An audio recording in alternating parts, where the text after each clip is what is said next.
Queridos irmãos e amigos, que os eflúvios emanados por Jesus sejam por nós absorvidos, trazendo-nos equilíbrio e confiança.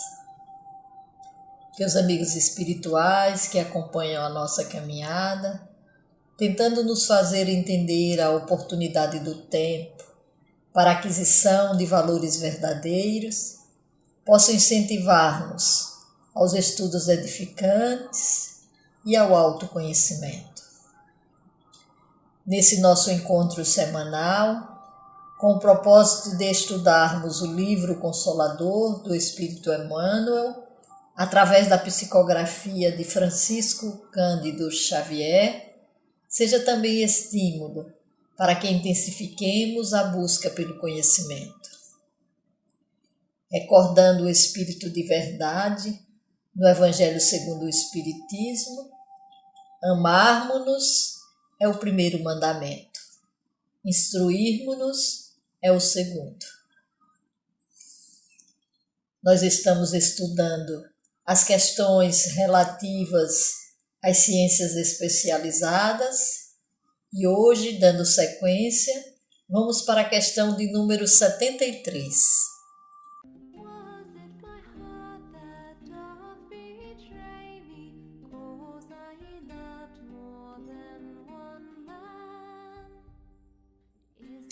Vamos então à questão 73, a primeira de hoje. A humanidade terrestre é idêntica a de outros orbes? E responde o mentor. Nas expressões físicas, semelhante analogia é impossível, em face das leis substanciais que regem cada plano evolutivo. Mas procuremos entender por humanidade a família espiritual de todas as criaturas de Deus que povoam o universo. E examinada a questão sob esse prisma, veremos a comunidade terrestre identificada com a coletividade universal. Emmanuel traz duas vertentes para a questão, em se falando do aspecto físico e referindo-se à família universal. No Livro dos Espíritos, na questão 181, Kardec pergunta aos mentores espirituais se os seres que habitam os diferentes mundos têm corpos semelhantes aos nossos. E eles respondem que, fora de dúvida, têm corpos. E continuam, porque o espírito precisa estar revestido de matéria para atuar sobre a matéria. Esse envoltório, porém, é mais ou menos material, conforme o grau de pureza a que chegaram os espíritos. É assim que assinala a diferença entre os mundos que temos de percorrer. Porquanto há muitas moradas na casa de nosso Pai, sendo de muitos graus essas moradas. E no comentário da questão 182, vamos encontrar que à medida que o espírito se purifica, o corpo que o reveste se aproxima igualmente da natureza espírita. Torna-se-lhe menos densa a matéria, deixa de rastejar penosamente pela superfície do solo, menos grosseiras se lhe fazem as necessidades físicas, não mais sendo preciso que os seres vivos se destruam mutuamente para se nutrirem. O espírito se acha mais livre e tem das coisas longínquas percepções que desconhecemos. Vê com os olhos do corpo o que só pelo pensamento entrevemos. Na Revista Espírita, de março de 1858, em uma matéria intitulada Pluralidade dos Mundos, encontramos: por um simples raciocínio que muitos outros fizeram antes de nós, chegamos a concluir pela pluralidade dos mundos. Raciocínio este confirmado pela revelação dos Espíritos. Realmente eles nos ensinam que todos esses mundos são habitados por seres corpóreos apropriados à constituição física de cada globo, que entre os habitantes desses mundos, uns são mais e outros menos adiantados que nós, do ponto de vista intelectual, moral e mesmo físico. Ainda poderíamos buscar outras referências, mas trazendo sempre a mesma informação.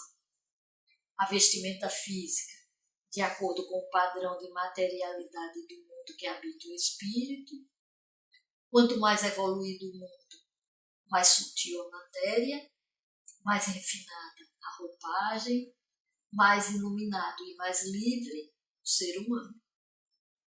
E na outra abordagem de Emmanuel, vamos desenvolver no Evangelho segundo o Espiritismo, no capítulo 3º, intitulado Há muitas moradas na casa de meu Pai.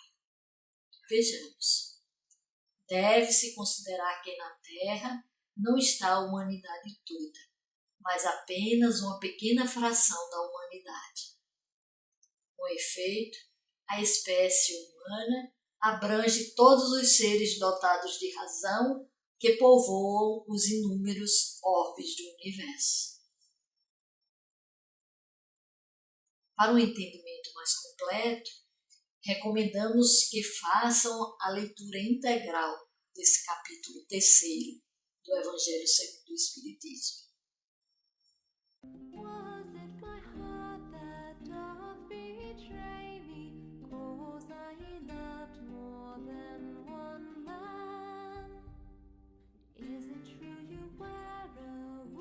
Questão 74. O homem científico poderá encarar com êxito as possibilidades de uma viagem interplanetária? E responde Emmanuel: pelo menos, enquanto perdurar a sua atitude de confusão, de egoísmo e rebeldia, a humanidade terrestre não deve alimentar qualquer projeto de viagem interplanetária. Que dizermos do homem que, sem dispor a ordem na sua própria casa, quisesse invadir a residência dos vizinhos? Se tantas vezes as criaturas terrestres têm menosprezado os bens que a providência divina lhes colocou nas mãos, não seria justo circunscrevê-las ao seu âmbito acanhado e mesquinho? O insulamento da terra é um bem inapreciável. Observemos as expressões do progresso humano, movimentadas para a guerra e para a destruição, nos triunfos da força, e rendamos louvores ao Pai Celestial, por não haver dilatado no orbe terreno os processos de observação das suas vaidosas criaturas. Bem duro. Mas não podemos negar quanto é verdadeiro. Pois entre nós brigamos nação contra nação, matamos, exploramos, aprisionamos os nossos irmãos. Para nossa reflexão, vamos trazer um pequeno trecho de Humberto de Campos, no livro Novas Mensagens, em que ele narra sua visita, juntamente com o mentor espiritual, ao planeta Marte. Todos os grandes centros deste planeta, esclareceu o nosso amigo e mentor espiritual, sentem-se incomodados pelas influências nocivas da Terra. O único orbe de aura infeliz nas suas vizinhanças mais próximas. E desde muitos anos enviam mensagens ao globo terráqueo através das ondas luminosas, as quais se confundem com os raios cósmicos, cuja presença no mundo é registrada pela generalidade dos aparelhos radiofônicos. E Humberto continua narrando sua surpresa com os avanços evolutivos e culturais dos marcianos e com a preocupação deles com relação a nós terráqueos. Vejamos a fala de um mensageiro celeste junto à comunidade marciana, que Humberto teve a oportunidade de presenciar. Irmãos, ainda é inútil toda tentativa de comunicação com a terra rebelde e incompreensível. Debalde, os astrônomos terrenos vos procuram ansiosos nos abismos do infinito. Seus telescópios estão frios, suas máquinas geladas. Faltam-lhes os ardores divinos da intuição sublime e pura, com as vibrações da fé que os levariam da ciência transitória à sabedoria imortal. Fatigados na impenitência que lhes caracteriza as atividades inquietas e angustiosas, os homens terrestres precisam de iluminação pelo amor, a fim de que se afastem do círculo vicioso da destruição na tecnocracia da guerra. A mensagem é longa, interrompemos e já vamos para o final do pronunciamento. Irmãos, contemplemos a terra e peçamos ao Senhor do Universo para que as modificações precisas ao seu aperfeiçoamento sejam menos dolorosas ao coração de suas coletividades. Oremos pelos nossos companheiros, iludidos nas expressões animais de uma vida inferior, de modo que a luz se faça em seus corações e em suas consciências, possibilitando as vibrações recíprocas de simpatia e comunicação entre os dois mundos. E fica a visão desses nossos irmãos marcianos com relação a nós, para que reflitamos sobre o nosso próprio comportamento.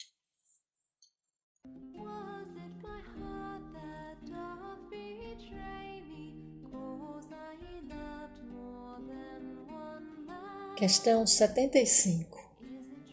Na diversidade de suas experiências, é o espírito obrigado a adaptar-se às condições fluídicas de cada orbe?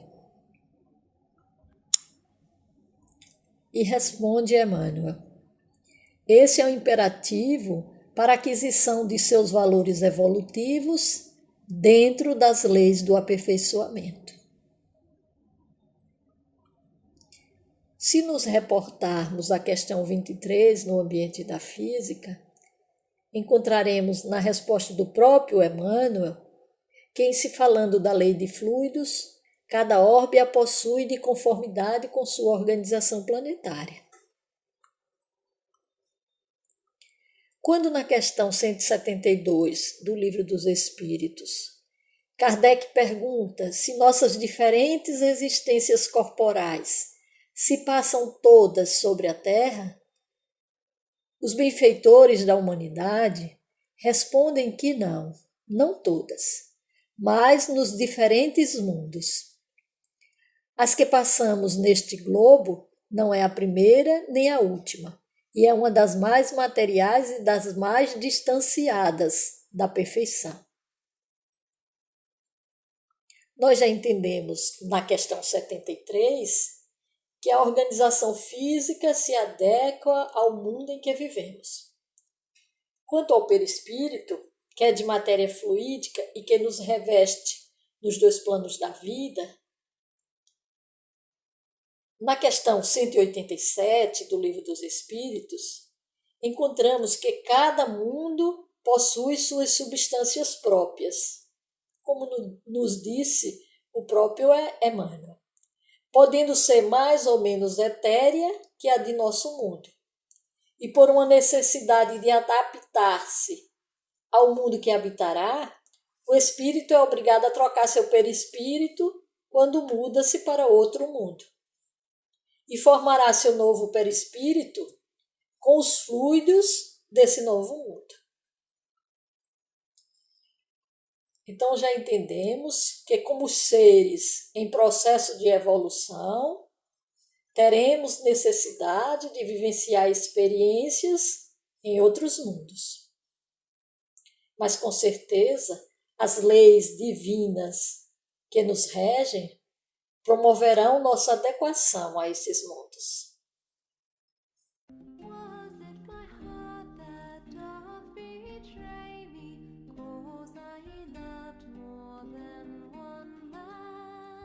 Questão 76.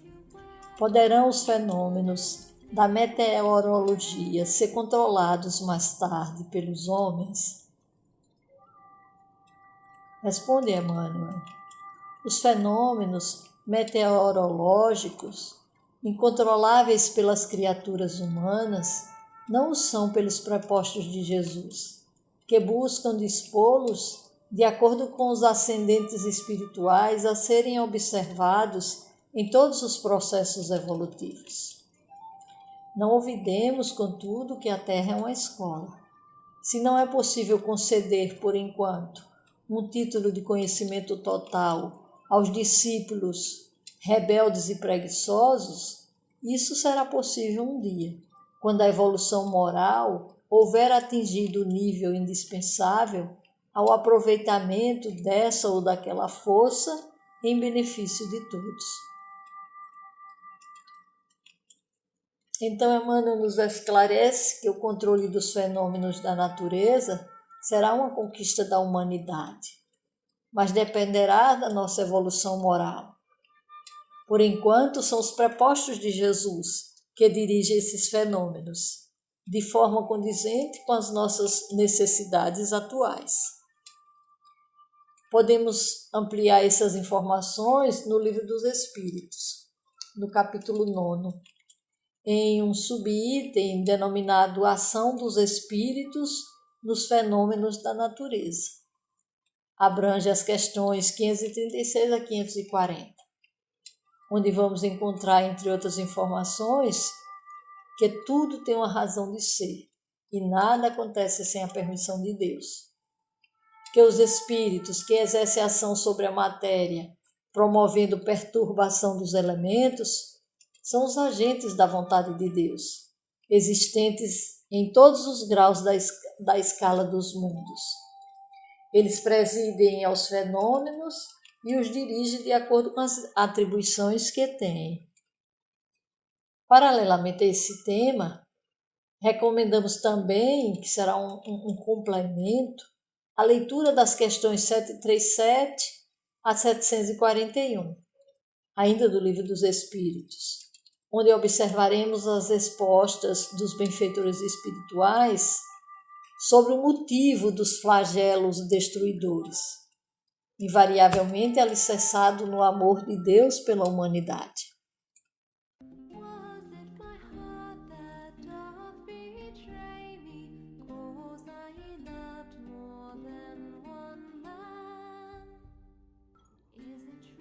Questão 77. Os espíritos se preocupam com a botânica? E responde o mentor: na botânica encontrais as mesmas incógnitas dos princípios, apenas explicáveis pelos fatores transcendentes, o que prova a atenção do plano espiritual para com o chamado reino dos vegetais. Esse departamento da natureza, campo de evolução como os outros, recebe igualmente o sagrado influxo do Senhor, através da assistência de seus mensageiros, desde os pródomos da organização planetária. Recordai-vos de que o homem é discípulo numa escola que o seu raciocínio já encontrou organizada pela sabedoria divina. E em nome daquele que é a origem sagrada de nossas vidas, amai as árvores e tende cuidado com o campo, onde florescem as bênçãos do céu. Nos lembramos de uma fala do espírito André Luiz, que está no livro O Espírito da Verdade, no capítulo 20. A vida humana constitui cópia imperfeita da vida espiritual. Emmanuel, no livro A Caminho da Luz, no capítulo 2, intitulado A Vida Organizada, narra que as formas de todos os reinos da natureza terrestre foram estudadas e previstas, tudo obedecendo a um plano pré-estabelecido pela misericordiosa sabedoria do Cristo, consideradas as leis do princípio e do desenvolvimento geral.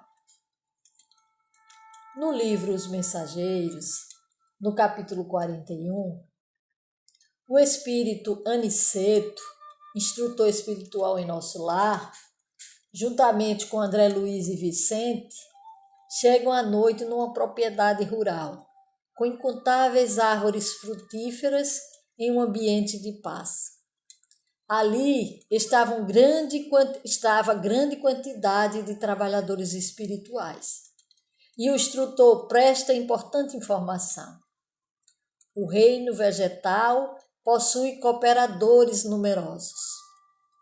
Vocês possivelmente ignoram que muitos irmãos se preparam para o mérito de nova encarnação no mundo, prestando serviço aos reinos inferiores. O trabalho com o Senhor é uma escola viva em toda parte.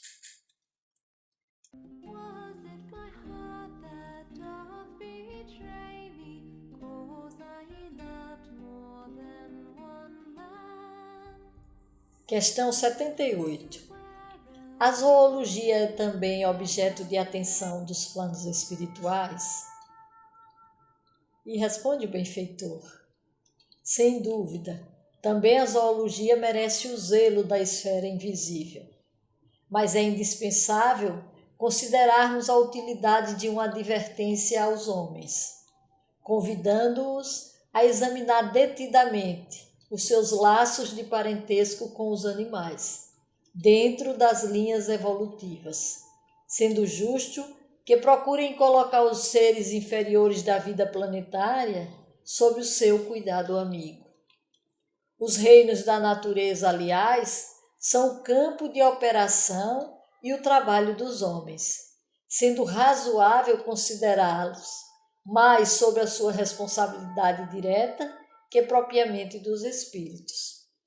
Razão porque responderão perante as leis divinas pelo que fizerem em consciência com os patrimônios da natureza terrestre. Nós já tivemos a oportunidade de visitar o livro O Problema do Ser, do Destino e da Dor, de Leon Denis. O capítulo é o 9, intitulado Evolução e Finalidade da Alma. E novamente trazemos para a nossa reflexão. A lei do progresso não se aplica somente ao homem, é universal. Cada elo dessa cadeia representa uma forma da existência, que conduz a uma forma superior, a um organismo mais rico, mais bem adaptado às necessidades, às manifestações crescentes da vida. A teoria da evolução deve ser complementada pela da percussão, isto é, pela ação das potências invisíveis que ativa e dirige esta lenta e prodigiosa marcha ascensional da vida no globo. Denis afirma, assim como Emmanuel, a assistência do plano espiritual a todos os reinos da natureza. Mas atentemos para a nossa responsabilidade com relação a esses reinos inferiores. Novamente nos reportamos ao Livro dos Espíritos, recomendando a leitura das questões do capítulo 11, os 3 reinos. Mas, em especial, trazemos a questão 603. Nos mundos superiores, os animais conhecem a Deus? Não. Para eles, o homem é um Deus. Como outrora, os espíritos eram deuses para o homem. Ratificando a nossa responsabilidade perante esses nossos irmãos inferiores.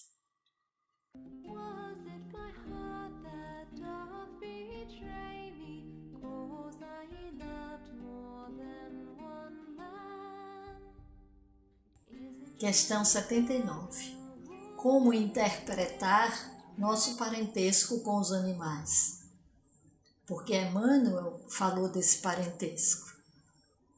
E ele responde: considerando que eles igualmente possuem diante do tempo um porvir de fecundas realizações, através de numerosas experiências, chegarão um dia ao chamado reino hominal. Como, por nossa vez, alcançaremos no escoar dos milênios a situação de angelitude. A escala do progresso é sublime e infinita. No quadro exíguo dos vossos conhecimentos, busquemos uma figura que nos convoque ao sentimento de solidariedade e de amor, que deve imperar em todos os departamentos da natureza visível e invisível. O mineral é atração, o vegetal é sensação, o animal é instinto, o homem é razão, o anjo é divindade. Busquemos reconhecer a infinidade de laços que nos unem nos valores gradativos da evolução e ergamos em nosso íntimo o santuário eterno da fraternidade universal.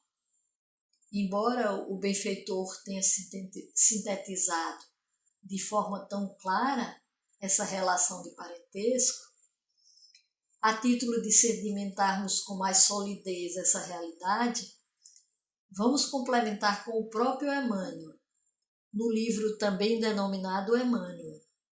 O capítulo é o 17, onde é narrado: os animais têm a sua linguagem, os seus afetos, a sua inteligência rudimentar, com atributos inumeráveis.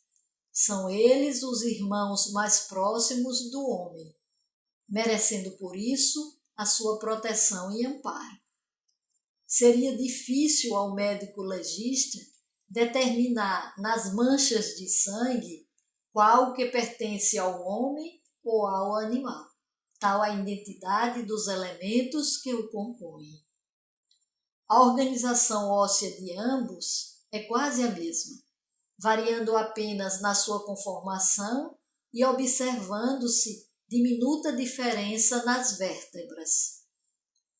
O homem está para o animal simplesmente como superior hierárquico. Da noite dos grandes princípios, ainda insondável para nós, emergimos para o concerto da vida. A origem constitui, para o nosso relativo entendimento, um profundo mistério, cuja solução ainda não nos foi possível atingir. Mas sabemos que todos os seres inferiores e superiores participam do patrimônio da luz universal. Em que esfera estivemos um dia, esperando o desabrochamento de nossa racionalidade? Desconheceis ainda os processos, os modismos dessas transições, etapas percorridas pelas espécies, evoluindo sempre, buscando a perfeição suprema e absoluta. Mas sabeis que um laço de amor nos reúne a todos, diante da entidade suprema do universo. E lembramo-nos da fala dos espíritos superiores na questão 607 do Livro dos Espíritos. Já não dissemos que tudo na natureza se encadeia e tende para a unidade? Tudo caminha para a unicidade com Deus. E compreendemos o parentesco falado por Emmanuel. Somos uma só família. Tudo parte de Deus e tudo volta para Deus. E assim, meus amigos, concluímos as questões relativas às ciências especializadas, onde tivemos oportunidade de estudarmos questões relativas à astronomia, à meteorologia, à botânica e à zoologia. E chegamos ao final do nosso estudo de hoje. Agradecemos a todos que nos acompanham e aos amigos espirituais que nos inspiram. Que possamos sentir a presença serena de Jesus em nossa trajetória, renovando-nos o convite. Se alguém tem sede, venha até mim e beba. Bênçãos de sabedoria e fé. Até a próxima semana.